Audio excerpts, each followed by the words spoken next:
Olá pessoal, tudo bem? Meu nome é Cosme, eu sou trabalhador da Casa Espírita Cristã Dr. Bezerra de Menezes, em Caraguatatuba, no estado de São Paulo.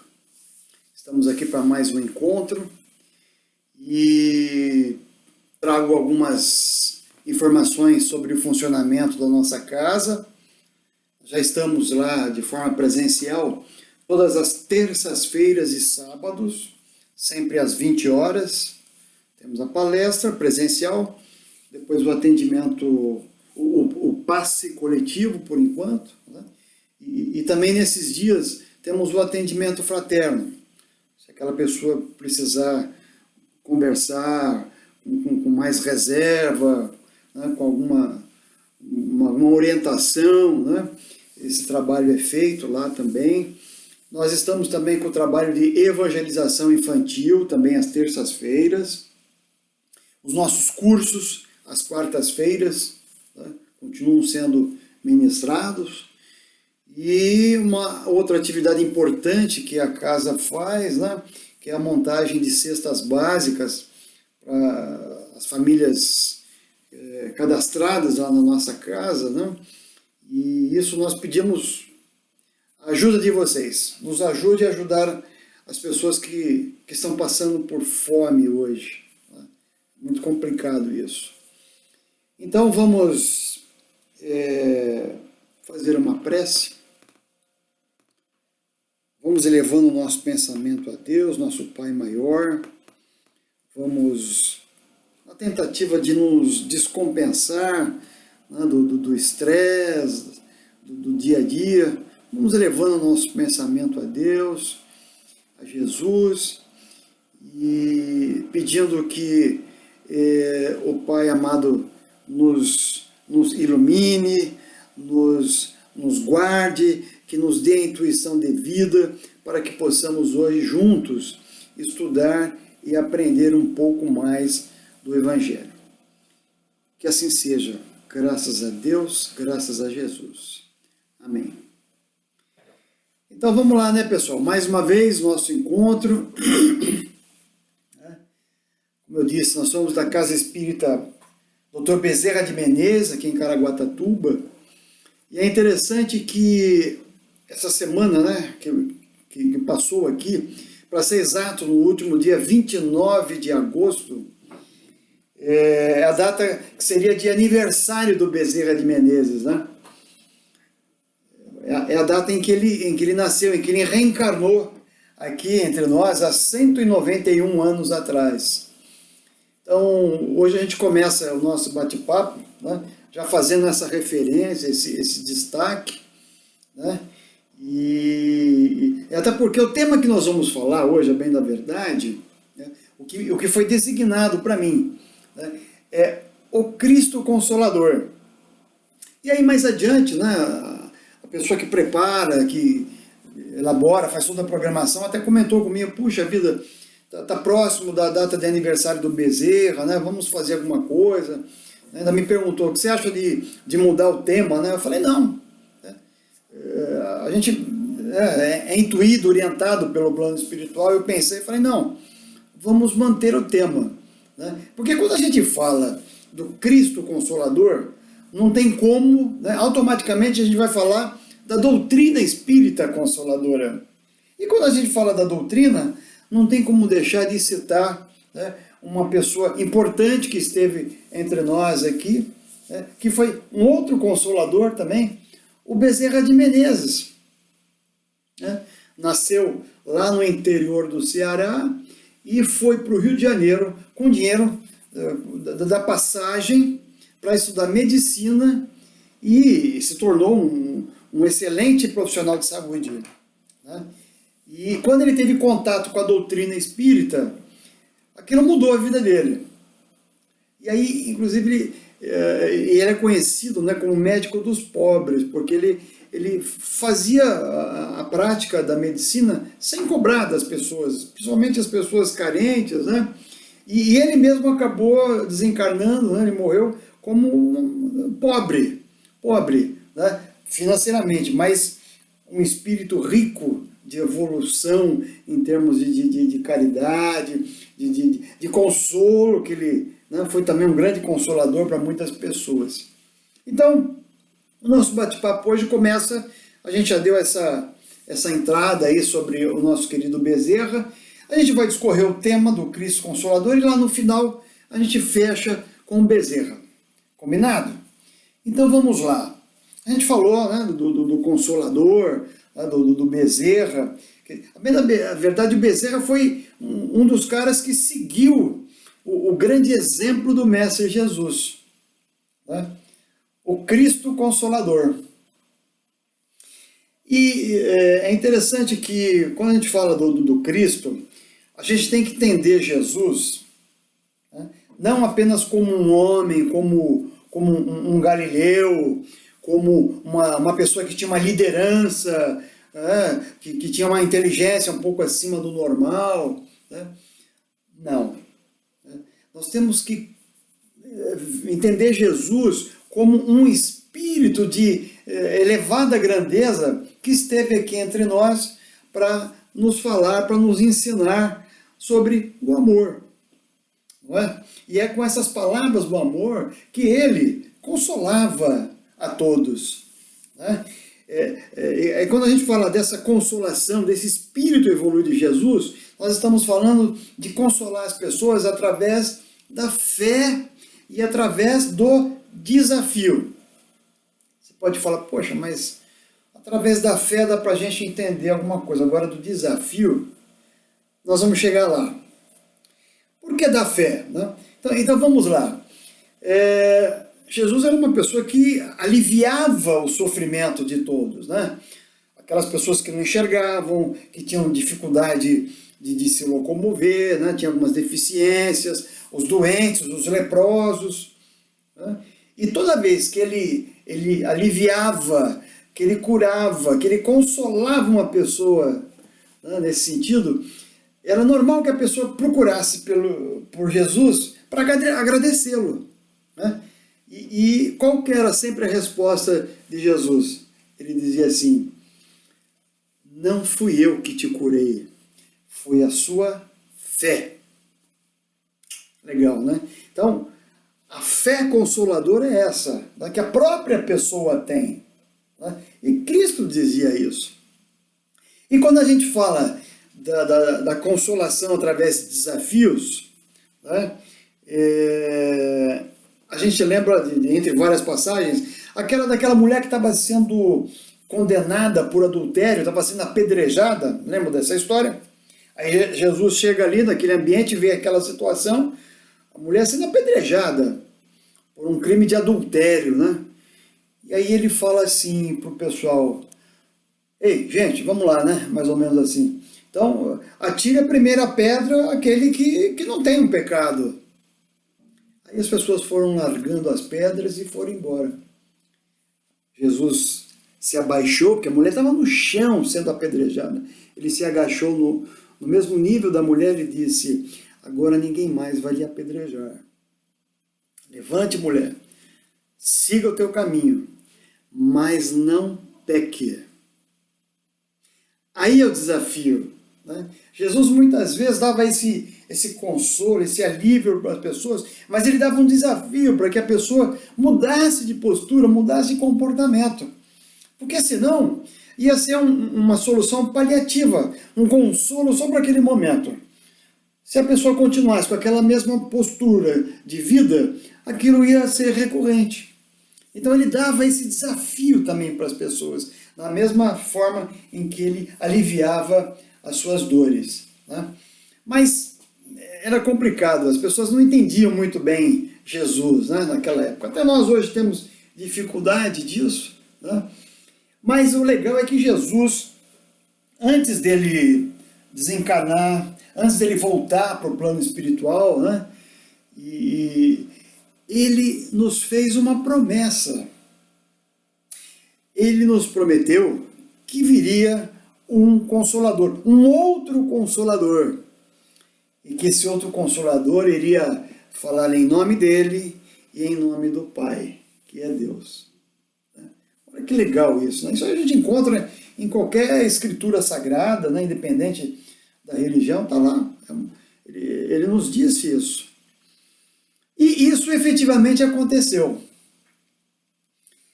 Lá pelos anos de 1867. Sabe por quê? Nesta data foi quando Allan Kardec, com todo aquele trabalho com a espiritualidade, ele concluiu e apresentou a primeira edição, né, dos livros codificados, dos livros preparados por ele para nos orientar sobre a doutrina espírita, que foi o Livro dos Espíritos, né? 1119 perguntas e respostas, né? E nós temos essa convicção de que ali começou, e ali a doutrina é efetivamente consoladora, porque ela vem nos lembrar o que Jesus nos ensinava, vem continuar dando seus ensinamentos sobre o amor, né, sobre a fé, né, e também nos estabelece desafios, porque a doutrina espírita, ela não promete nada para a gente, né? Ela impõe desafios. Ela diz o seguinte: olha, se você quer ser uma pessoa melhor, você tem que fazer a sua reforma íntima, né? Você tem que mudar as suas posturas, eu tenho que cuidar das minhas más tendências. Então é um desafio, né? Porque na medida em que eu vou compreendendo toda essa dinâmica da coisa no dia a dia, e eu vou passando por alguns problemas na vida, e eu compreendendo isso vai me aliviando a mim mesmo, né? Mas desde que, né, eu tenha essa fé, que eu sou receptivo, e assuma essa vontade de mudar, de ter novas posturas. Mas vamos lá. É interessante que Jesus fala, né, então, do Consolador. E o Consolador que se apresentou foi a doutrina espírita, como já dissemos, né? Mas é uma coisa intrigante. Na primeira edição do livro de Kardec, né, não começa falando do Cristo, né? Nem no primeiro, nem no segundo, né, porque o primeiro foi o livro dos Espíritos, perguntas e respostas, legal. O segundo, o livro dos médiuns, que nos apresenta uma forma mais prática, né, da mediunidade, do espiritismo, né? E depois é que veio o Evangelho segundo o Espiritismo. Neste livro é que tem o capítulo O Cristo Consolador. Aí tivemos o céu e o inferno e a Gênese. Mas note bem, a figura do Cristo Consolador vem aparecer nesse terceiro livro, que é o Evangelho segundo o Espiritismo. Até tem ele aqui. Está aqui. Tá? Mas tem uma outra coisa intrigante. Ele se aparece aqui. A gente podia falar, poxa, mas já que foi o Cristo que prometeu isso e a doutrina vem se confirmar, já que não veio no primeiro livro, por que nesse aqui já não vem no primeiro capítulo? Ele se apresenta aqui no 6º capítulo, gente. No 6º capítulo, olha, eu fiquei matutando isso, aí eu fui tentar entender, eu fui procurar estudar como é que é a estrutura dos capítulos do livro do Evangelho segundo o Espiritismo. Isso aqui é um código de conduta moral, né? E eu entendi algumas coisas e aprendi que eu quero compartilhar com vocês, né? Porque aí a gente observa que o capítulo 6, como eu disse, que fala do Cristo Consolador, os outros 5 capítulos, eles vêm nos preparando para entender melhor esse Cristo, né? Então veja só essa pedagogia do plano espiritual, em que Kardec e os médiuns na época, todos preparados, elaboraram isso aqui. Então eu vou pegar para vocês, vou destacar de cada um desses capítulos, bem rápido, né, o que nós entendemos como essencial para essa preparação, para nós entendermos o Cristo Consolador, né? Até porque cada capítulo desse aqui dá 1 hora de palestra, né? Mas veja só que interessante como que é a estrutura desses capítulos. O capítulo 1, ele diz assim, que nós não viemos contrariar as leis, né? Mais ou menos isso. Aí está nos dizendo o seguinte, que a doutrina espírita, né, ela não é contra as leis. Ela não é contra as leis. Né? Muito pelo contrário, ela nos orienta que nós temos que respeitar até essas leis. Não é? E aí, o título específico é esse, eu não vim destruir as leis. Mas tem nesse capítulo uma parte interessante que fala da ciência. Olha que legal. Primeiro capítulo do Evangelho, ele fala da ciência. E até o tópico é assim, uma aliança com a ciência. Ou seja, a doutrina espírita, ela tem uma aliança com a ciência. Existe uma cooperação mútua entre as partes aí, né? Não que a doutrina precise da ciência como doutrina espírita, né? Mas a ciência nos ajuda, a nós que somos mais incrédulos, né? a observar aquilo que nós entendíamos como fenômenos, né, sobrenaturais. A ciência vem nos mostrar exatamente ao contrário, que são exatamente leis naturais. Né? Então aí é só esse cuidado, porque a bem da verdade é a ciência que precisa ter o melhor entendimento cada vez mais da doutrina espírita.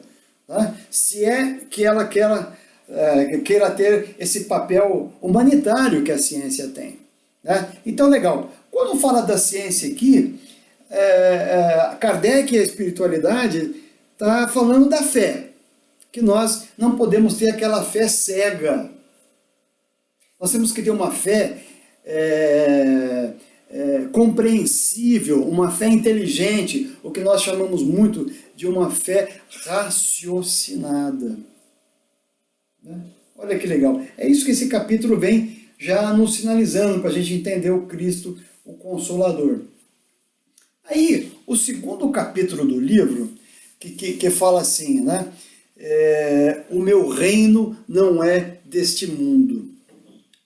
Que foi até uma frase de Jesus. Lembra? Jesus estava sendo julgado por Pôncio Pilatos, né? Ele estava sendo condenado, um dos motivos, porque diziam que ele era rei. Aí Pilatos pergunta, mas você é rei? Ele responde, olha, o meu reino não é desse mundo. Mas ninguém entendia isso. Né? Ninguém entendia. E nesse capítulo é uma coisa bacana.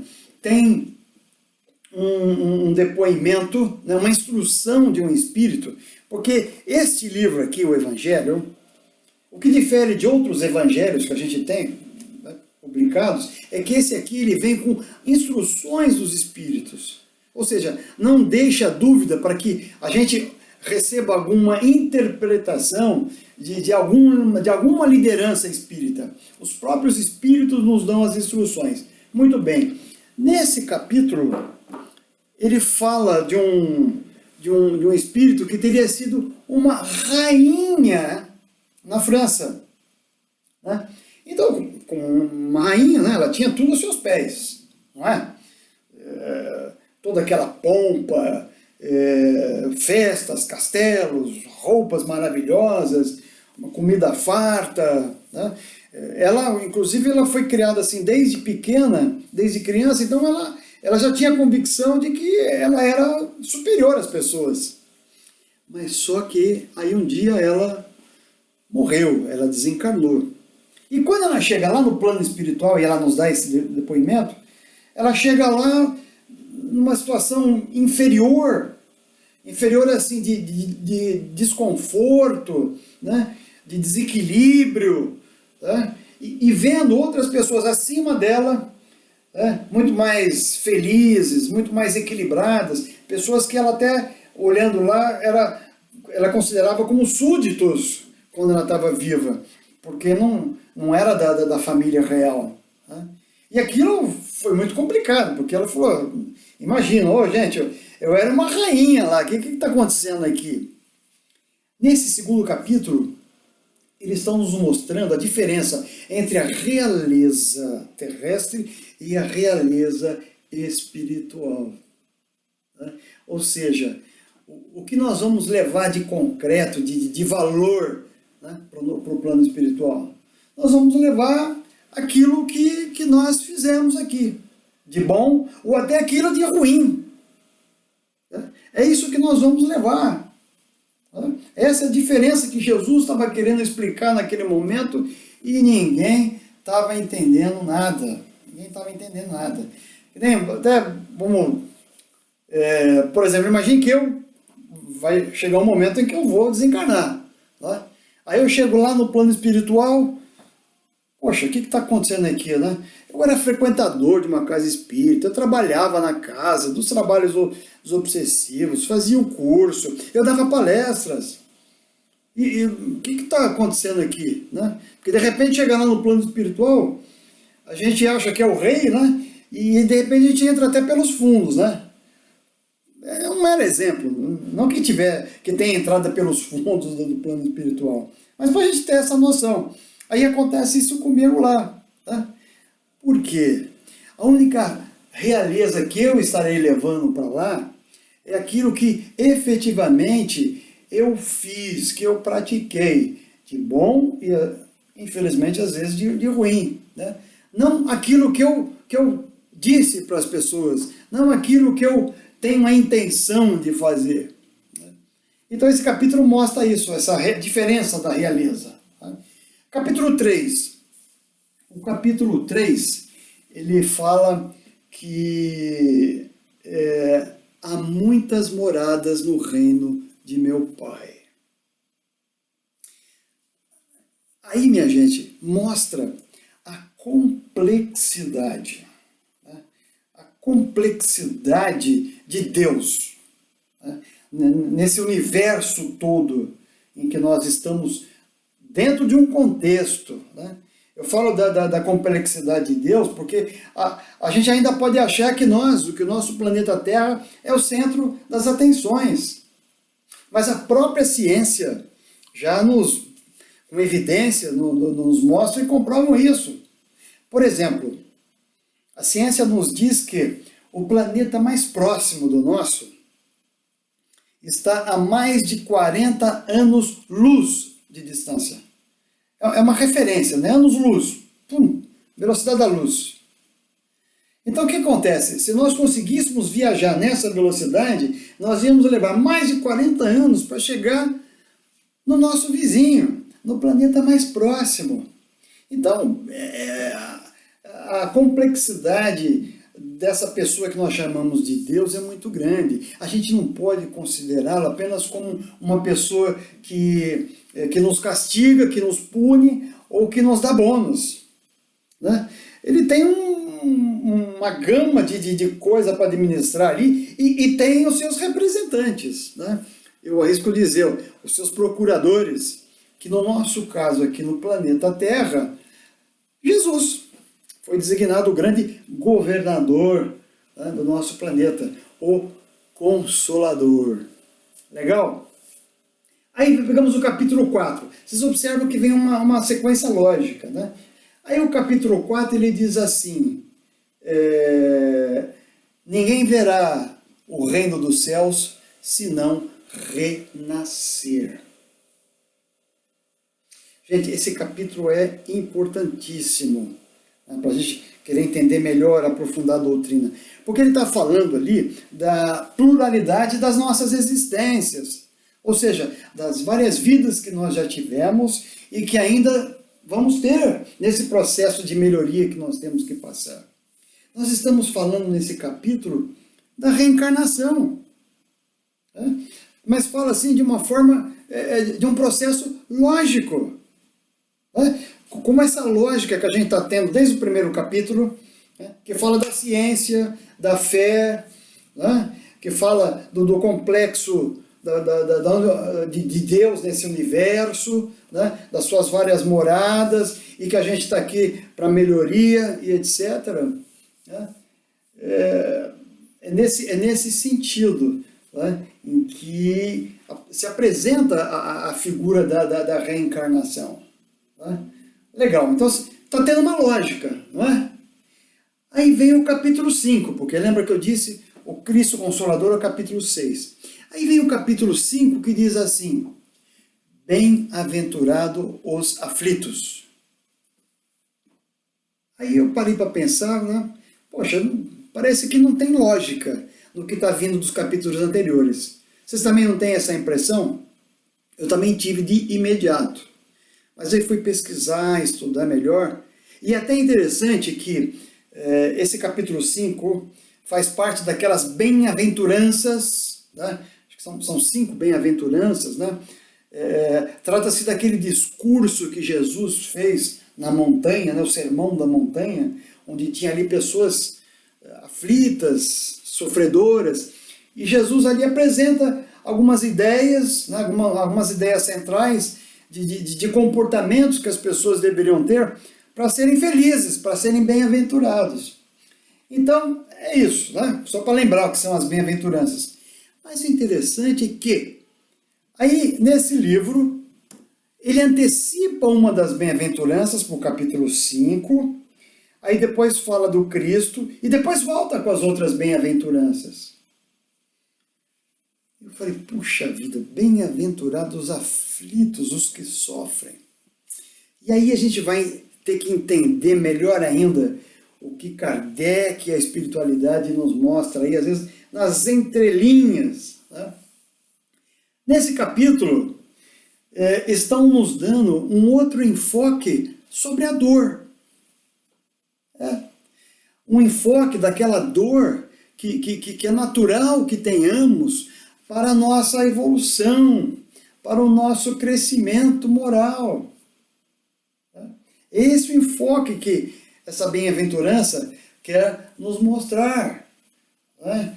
Porque, poxa, bem-aventurados os aflitos, os que sofrem, ninguém quer sofrer para ser feliz, né? Parece que não faz sentido, mas ele está falando dessa dor que é natural. Né? E que nós temos que ter o cuidado para não potencializarmos essa dor e nem postergarmos. Porque se a dor é natural para a nossa evolução, a intensidade dela e o tempo que a gente vai ficar sofrendo é responsabilidade nossa, é minha, eu que decido isso. Percebe? Já que é uma dor do processo, é natural para que eu possa me tornar uma pessoa melhor. Quando eu falo dessa dor, eu me lembro de uma historinha, né? De uma mãe que tinha uma criança, um pré-adolescente, e ela achava que a criança não crescia, que era baixinha. E a criança começou a se queixar de dores no joelho, nos joelhos. E a mãe, muito preocupada, leva para o médico faz vários exames, etc, etc. Aí depois ele tranquiliza a mãe e diz, mãezinha, a sua filha não tem nada, ela está muito bem, o que ela tem é a dor do crescimento. Até o nosso organismo passa por esse processo, tá? Nossa fisiologia. O espírito também. Mas, quando a gente está passando por aquele perrengue, é duro, né? Que nem a gente falar da dor, por exemplo, da morte de um ente querido, da perda de um ente querido, seja pai, mãe, filhos, né? E só quem passou por isso é que sabe o que é essa dor, né? Eu falo porque papai e mamãe já voltaram para o plano espiritual, a minha irmã também desencarnou de uma forma muito trágica, muito cedo. É um processo doloroso, né? Até para nós que somos espíritas. E é doloroso porque nós vivemos numa sociedade em que a cultura que nos é apresentada é assim, né? Que a vida começa no berço e termina lá no túmulo. Então nós temos medo da morte. Né? Morremos de medo da morte enquanto aqui estamos encarnados. Mas para o espírito não é assim. Para o meu espírito, para o seu espírito, né? Essa morte é até um alívio. Né? A gente se desfaz dessa densidade que a gente vive aqui, né? E vai para uma coisa, tá? Que é a nossa origem de fato. Né? Então, é essa dor que a gente tem que aprender a lidar. Então, agora praticamente fechou. Né? De tudo isso que a gente falou até agora, fica até fácil agora falar do Cristo. Né? A gente consegue entender melhor o Cristo. E esse capítulo 6 do Evangelho segundo o Espiritismo, ele tem coisas importantíssimas para nós já aflorar bem a discussão da doutrina espírita, né? Ele começa falando do jugo, né? O que é o jugo? O jugo, aquela peça de madeira que punha, né, no pescoço dos animais, e aquilo facilitava a tração das carroças para levar a carga, né? Só que aquilo era um desconforto, com certeza, para o animal, né? E Jesus, olha como um cara inteligente, né? Ele faz uma relação, porque até na época as pessoas conheciam esse dispositivo, o jugo, e até falavam, né, simbolicamente, como aquilo era um instrumento de escravidão. Na época o povo vivia escravo dos romanos, então às vezes até dizia que vivia sob o jugo dos romanos. Aí Jesus, sabendo disso, né, ele falando através de parábolas e simbologia, é que ele diz, né, mais ou menos assim, né? Então, se você está sofrendo, né, você está aflito, pegue o meu jugo, que ele é mais leve, ele é manso, ele é humilde, ele é baseado em amor, né? O que Jesus está nos dizendo aí, o Consolador, né? Se você estiver passando por um problema terrível, né, e achar que aquilo está muito pesado para você, pega esse jugo de Cristo, né? O que é esse jugo? Na medida em que você compreende, né, as leis divinas, né, você vai entender que aquele peso não é tão grande, você vai entender que aquilo é necessário para você subir um degrau da sua evolução. E aquilo vai se tornar mais leve, aquilo vai ficar mais manso para você também. Tá? Outra coisa importante nesse capítulo, né, o capítulo 6º, né, o Cristo Consolador, é que tem uma instrução dos Espíritos, né? Mais uma, como já falamos, né? Esse livro é espetacular, né? Tem várias instruções dos Espíritos. Tem um Espírito lá que chama-se Espírito de Verdade. Não que tenha o Espírito da mentira, né? É que é um Espírito que assim ele se identificou lá no início, quando Kardec estava sendo preparado e designado para começar a sua obra, né? Lá começando no livro do Livro dos Espíritos, né? Kardec, nas reuniões primeiras mediúnicas que ele participou ali, esse espírito se manifestou como espírito de verdade e dizendo que iria ajudá-lo, que iria orientá-lo nos trabalhos, etc, etc. E esse livro se apresenta agora nesse capítulo. E ele fala uma coisa muito legal.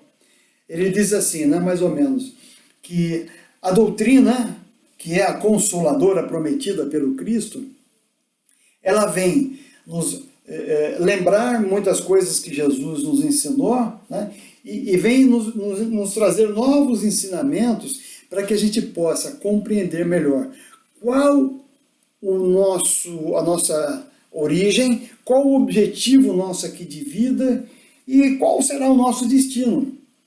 Ou seja, aquelas 3 perguntas que a gente busca a resposta, né? De onde viemos, para que estamos aqui e para onde nós vamos. É interessante que ele aparece essas 3 perguntas agora, né?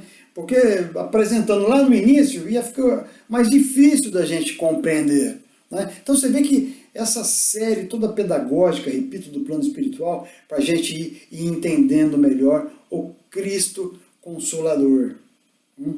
E agora fica até fácil a gente entender do Cristo, não é?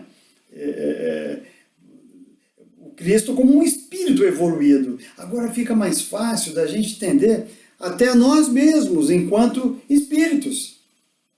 Né? Porque nós também queremos ser um espírito evoluído como Jesus.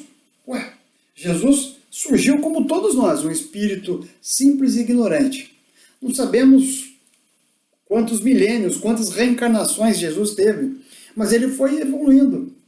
E essa deveria ser a minha, a sua, as nossas metas. Nós somos espíritos em evolução. Né? Ah, mas quase me pegou pesado, comparar com Cristo, né? Tá legal. Que a gente seja, pelo menos, que nem o grande Bezerra de Menezes, né? Um grande consolador dos doentes, dos pobres, tá? Que a gente seja isso. E é interessante que quando a gente fala de espírito evoluído e de consolação, e a gente acreditar que a gente vai se tornar um dia muito evoluído, a gente pode chegar até um ponto, olha, presta atenção, de que a gente possa até ser um consolador. E o que é melhor? O seu autoconsolador. O que é isso? Se eu chegar num ponto da minha evolução moral, espiritual, até intelectual, mas principalmente a minha moral, e eu consiga entender que as coisas que acontecem para mim, né, o sofrimento e as dores, faz parte de um processo lógico de aprendizado e de melhoria, quando aquela dor bate, eu mesmo já me alivio, eu mesmo já me conforto, eu mesmo me consolo com ela. Olha que legal se a gente chegar nisso. Né? E eu chamo a atenção disso porque a gente tem uma tendência de querer ser o consolador dos outros. A gente sempre acha que, não, já estou bem, né? Nós espíritas, então, temos que ter um cuidado. Né? Não, já estou não sei quantos anos na doutrina, já fiz de tudo, e a gente acha que tem que estar consolando todo mundo. Tem que ter o cuidado. Né? Até eu digo assim, né?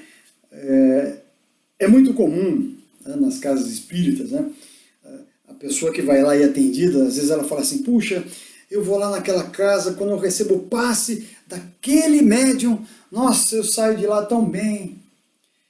Quando eu vou lá e vou fazer um atendimento fraterno com um determinado médium, aquele médium mudou a minha vida. Ah, quando eu vou escutar lá uma palestra, escuta a sua palestra, parece que você está falando para mim. Agora vamos pensar bem, que ótimo que tudo isso serviu de consolo para os seus sofrimentos.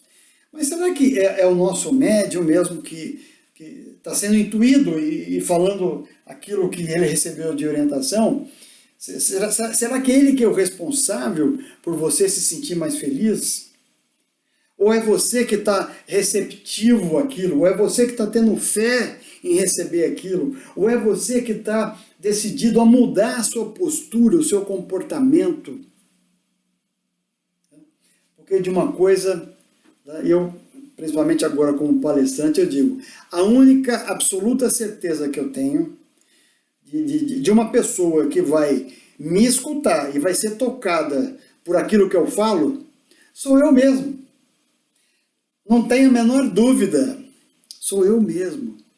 Agora, se isso também atingir a vocês, que ótimo, né? Que essa ferramenta da espiritualidade está fazendo com que você repense a sua postura e queira mudar de vida, que você aceite os desafios, para que esse consolo não seja simplesmente temporário.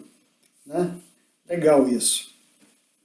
Bom, então é o seguinte, gente, quando a gente fala do consolo, né, eu falei até da autoconsolação, é o seguinte, se a gente está em dúvida, né, da prática que a gente deve ter diante do sofrimento das pessoas, eu sempre digo, na dúvida, faça o bem. Quando a gente está fazendo o bem para alguém, a gente está consolando aquela pessoa, né? Ela está cheia de problema, etc. Você está amenizando aquele problema. Então, quando a gente faz o bem, a gente consola aquela pessoa e consola a si próprio. Já perceberam isso? Então, a coisa está bem amarrada, né? De fazer o bem. E nessa de fazer o bem, eu quero encerrar esse nosso encontro aqui contando uma história, uma passagem, né, de um outro grande consolador, Chico Xavier, que é a pessoa que consolou tantos outros sofrimentos com as suas palavras, com as suas psicografias, com os seus livros, né? Então tem uma passagem do Chico que é muito legal. Chico, ele tinha uma prática de periodicamente, em determinado dia, ele arrecadava mantimentos, roupas, mas principalmente comida, e levava para umas pessoas que moravam ali próximo da casa espírita dele, ali em Pedro Leopoldo, debaixo da ponte. Tinha um córrego ali, e tinha pessoas que moravam ali. E ele, periodicamente, ia lá levar, né, a sua palavra, o seu carinho, e comida para aquele povo. Mas teve um dia em que ele não conseguiu arrecadar nada. Não tinha nada para levar para aquele pessoal. E aí ele começou a ficar preocupado e pedindo auxílio para a espiritualidade. Chico, né, poxa, além do grande mentor espiritual dele, que era o espírito Emmanuel, Chico também tinha, vamos dizer assim, um trânsito livre e direto também com o nosso querido Bezerra de Menezes. E nesse dia, Chico aflito, porque não tinha o que levar, ele pede orientação para o plano espiritual. Quem se apresenta a ele? Bezerra de Menezes, e diz: Chico, não te preocupa não, Chico. Sabe o que você faz? Enche várias garrafas de água, né? Fluidifica essa água, tá? Essa água, para quem vai na nossa casa espírita, aquela água fluidificada, que a gente serve num copinho para você na saída. Tá? Aquela água é toda preparada pelos nossos médiuns, pelo plano espiritual.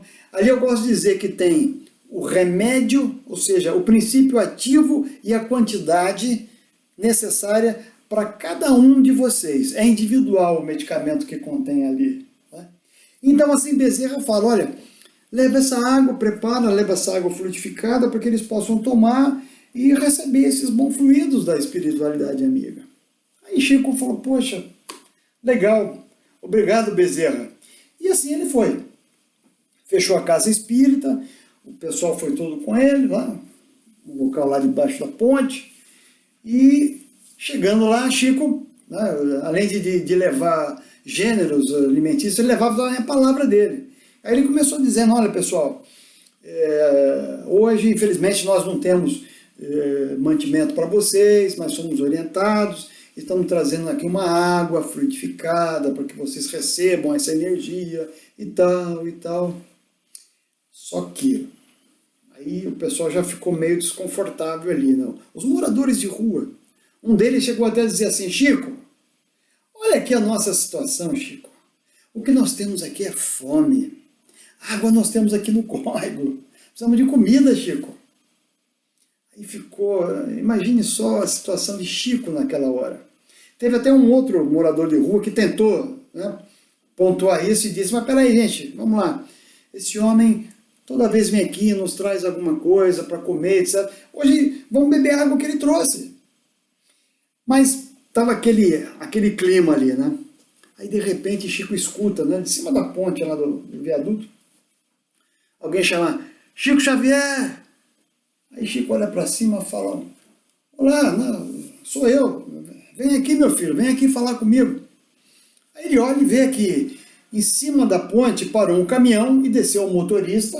Esse motorista foi lá conversar com o Chico, falou, Chico, olha é o seguinte, eu sou motorista do fulano de tal, citou o nome da pessoa, essa pessoa,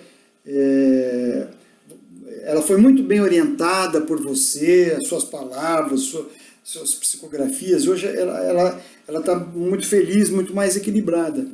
E uma pequena forma de reconhecer essa gratidão contigo, ele pediu que eu trouxesse esse caminhão cheio de mantimentos para que você distribuísse para os seus entes, para as pessoas carentes aqui da sua comunidade. Pô, né? Que coisa fabulosa. E aquilo foi, aí mudou, né? Mas Chico ficou intrigado. Ele falou, mas meu amigo, me diga aí, como é que você descobriu que eu estava aqui? O pessoal da casa, está todo mundo comigo aqui, a casa está fechada. O motorista ainda disse, olha Chico, você tem razão. Por sinal, eu tive problema no percurso, cheguei atrasado lá na casa, vi que estava fechada, né? Mas tinha uma pessoa na porta que me orientou, tá? Uma pessoa de idade, cabelos brancos, uma barba branca, né? E me orientou onde que você estaria. Aí Chico falou, mas é mesmo, meu filho, mas, poxa, que coisa, estão todos os trabalhadores aqui. Me diga, essa pessoa se identificou contigo? Aí o motorista falou, sim, Chico, o nome dele era Bezerra de Menezes. Então aqui, gente, a gente fecha, tá, essa ideia toda do Cristo Consolador, da doutrina consoladora, a gente fecha agradecendo ao querido mentor da nossa casa espírita, Bezerra de Menezes.